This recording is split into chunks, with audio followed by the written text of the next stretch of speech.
All right, let's dive right in. Welcome to this explainer covering the absolute latest update to Claude Code, version 2.1.217. If you're using Claude Code daily, you know how crucial it is to have a tool that works smart, not just hard. So today, we're going to look at exactly how this new release makes your workflow way safer, noticeably faster, and honestly, just a lot more delightful to use.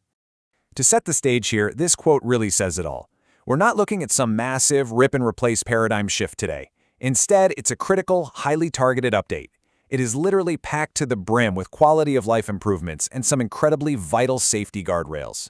If you're a power user or, managing an enterprise team, this is the exact kind of release that just smooths out all that daily friction.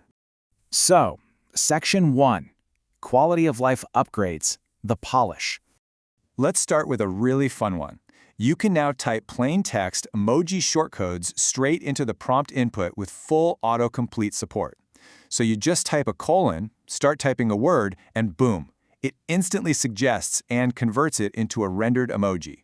It's a small touch, sure, but it adds so much personality to what's normally a pretty text-heavy workspace. But hey, everyone works differently, right? If you prefer a strictly serious, no-nonsense terminal, you are in complete control. You can just easily toggle this auto-completion off using the emoji completion enabled setting. It's all about giving you the exact workspace that helps you focus, even if that means an emotionally sterile terminal. Now, let me ask you a question.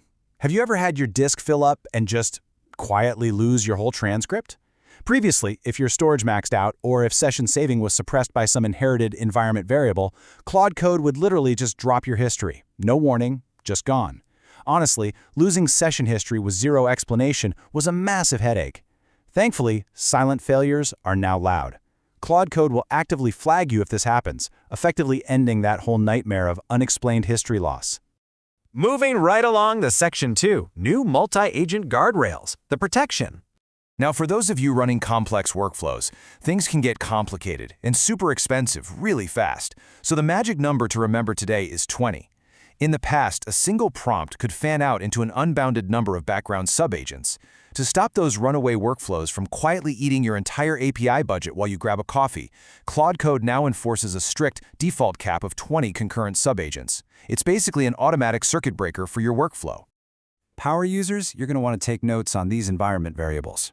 You can easily tweak that concurrency limit using the Cloud_Code_Max concurrent subagents variable. Also, nested subagents, meaning subagents spawning their own subagents, those are now turned off by default. If you need that inception-level nesting, you've got to explicitly set the Cloud_Code_Max subagent spawn depth. And finally, the max budget flag actually works for background subagents now. Once you hit your cost cap, new spawns are blocked and running agents are halted. Absolutely no more surprise bills. All right, Section 3, major bug squashing. Let's rattle through these critical fixes real quick. First up, memory leaks. Truncated MCP tool outputs used to keep the full untruncated result in memory for your whole session, which totally bogged things down. That's officially fixed. Next, for the Windows folks, failed auto updates could actually delete your Claude.exe entirely, which is wild. Now, a failed update automatically restores the preserved executable. And for corporate networking, essential settings like MTLS, TLS Verify, OAuth scopes, and proxies were just being silently ignored in desktop sessions. That is finally respected and completely fixed. Keeping that momentum going. We've got a few more big ones. There was a session isolation bug where background sessions weren't canonicalizing symlinks directories.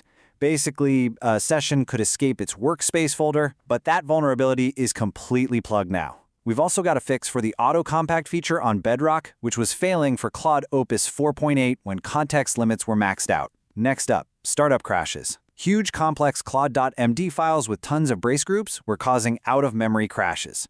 Brace expansion is now budget-bounded, so we're good there. And lastly, for remote control, viewers jumping in late were missing the permission prompt entirely. Beautifully resolved. And finally, Section 4, minor tweaks and refinements. Just a few final touches here. The login expiry warning has been pushed back a bit. It pops up 3 days before expiry now instead of 5, which feels way less intrusive. Also, that front-end design plugin tip you've probably seen a million times? It's now capped at 3 lifetime impressions, cutting way down on terminal spam. And check this out. Footer PR badges are now fully clickable hyperlinks, making things seamless even if you're working remotely over SSH or tmugs.